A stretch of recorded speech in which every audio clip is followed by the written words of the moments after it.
Aidersonenfant.com.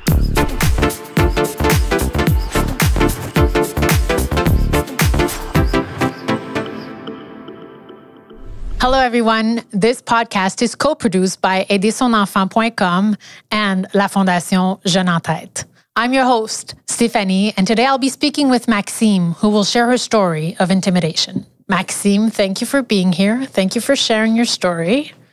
Tell me, Maxyme, when did intimidation, arrive in your life? Can you take me back to when it all started?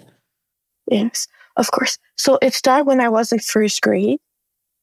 Some of my friends in class were calling me names about my physics and everything. So that's like what? What were they telling you? Because I'm fat, I have no friends. Or maybe she's pregnant because she's fat. Oh. And you were like 7 years old, and those were the comments that were made by your classmates? Yeah. That's a lot to take in. How did you receive those comments? What was the emotion going through you? When it first happened, I thought it was normal that some people were talking to me like that because it happened a lot. But when I start talking how I feel with my parents, that's when I realized that it wasn't something that it's supposed to be normal, That's when it hit me that everything that I was living in school was not normal. Not normal. And what did they say? What did your parents tell you when you first told them what was going on? First, they told me that it was normal because, not that it was normal, but like that's life. It happens. Yeah. Oh, yeah. Some people are bad or anything like that, Yeah. Yeah. That's when it hit me that everything that I was going through at school wasn't normal. It wasn't normal. So what happened in primary school to make things stop? I changed school. Yeah. Really? When I was in fourth grade, I decided to tell my parents that I want to change school. And actually, it was one of the best decisions that I took in my whole life. Wow. Good for you. Yeah. Good for you. So it came to that point. Yes, because... Yes. No, go ahead, please. Because when I first arrived at my new school in fifth grade, I actually knew some people already because my neighbor was going at the same school. So he really helped me going through some tough time in my life.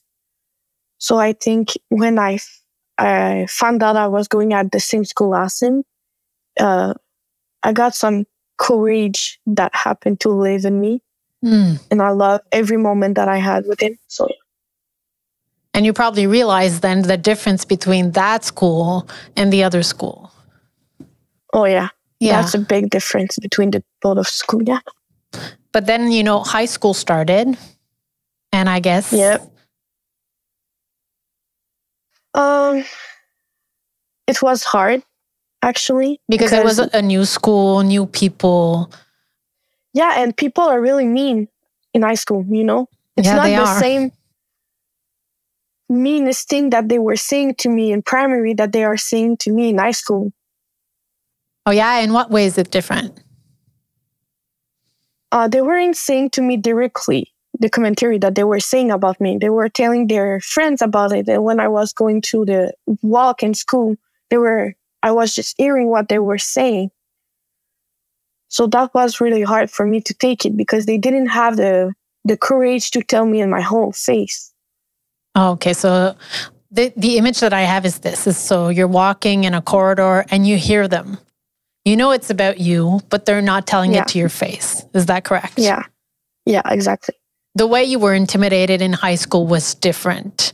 How did all of that affect your mental health? I had, with all the intimidation that I was living through primary to high school, I developed a eating disorder, actually. You did? Yeah, and it was really hard living with that because, I was eating, and after that, I wasn't feeling so well. So that's when it hit me that everything that I was going through in my life affect me a lot more than I was thinking it would. Stress, anxiety. I had trouble sleeping.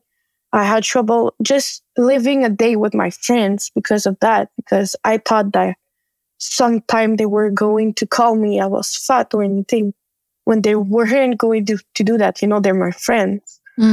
So you were hyper vigilant, I would say. Yeah. In a hyper vigilant state pretty much all the time. Yes. Well, that's very exhausting. That's exhausting. Yeah. So what else happened? Are there other things that you stopped doing that you were doing before? Yes. My physical education class, I wasn't going to go there. Or when I was going to go, I was just on the bench every day. So that wasn't really fun to do. So you were trying to avoid the comments? Yes. I'm sure you dressed a certain way as well, or tried to hide. I wasn't wearing, jogging, no t-shirt, no shorts. None of that. Just hoodie. Tell me, what changed? Because I know you're in a different place. I know intimidation is still going on, but I think in terms of self-esteem, you're doing a good job. Yes. So what changed? Actually, I started going to the gym with my dad. Okay. That really helped my self-confidence. So what was the goal first? Was it to lose weight or was it to gain? Yes. Yeah. Yes. But you realized that going to the gym, it's not about the weight. No. It's a lot about muscles and not weight. And when I learned that I wasn't going to lose weight, I started telling myself, I will no longer going to the gym. But when I see my body change, just my muscles and everything, I said fun. And I started going more. And with my sister and everyone around me, it was like part of pleasure, actually. Yeah. It's very interesting because it probably also changed your posture. You know, the way you walk. Yeah, a lot. The way you hold yourself more up. Confidence. In terms of school, what did you say to the school? What did you do to make things stop? At my school, we have a little box in the cafeteria when we can put the letters that we are writing about intimidation that we want to call it out, you know. I put a letter when I was in secondary 1. I'm in secondary 5 and I don't have any answer of that letter. So You've got to be kidding me. So tell me, what sort of advice would you have for parents whose child is going through the same thing as you? Talk about intimidation. Just talk about it, and that intimidation is not okay. That the person that is giving the commentary to other people is probably not okay himself. And the person that is receiving the commentary is not okay either. And what would you tell your little self? That right now I'm in a better place and that everything is going pretty fine, actually. That things are going to be okay. Oh, yeah. Oh, yeah. And don't let people put you down. You know, you need to value yourself and what you're really capable of doing and not what the other person tell you to be or to do. Yeah, that's a big realization I think that you've made, is that there's a difference between what people say of you and what you think of yourself.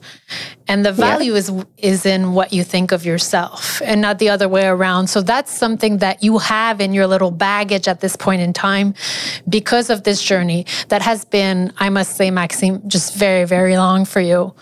And so much perseverance on your end. So I wanted to thank you. Thank you for sharing your story. And I think you're not also very brave. I think you're very strong. And I think what you know now about yourself is going to help you throughout this lifetime.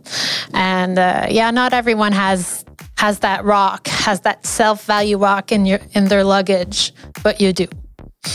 So thank you. So much. In the next segment, we will speak about our role and responsibilities as parents when it comes to intimidation.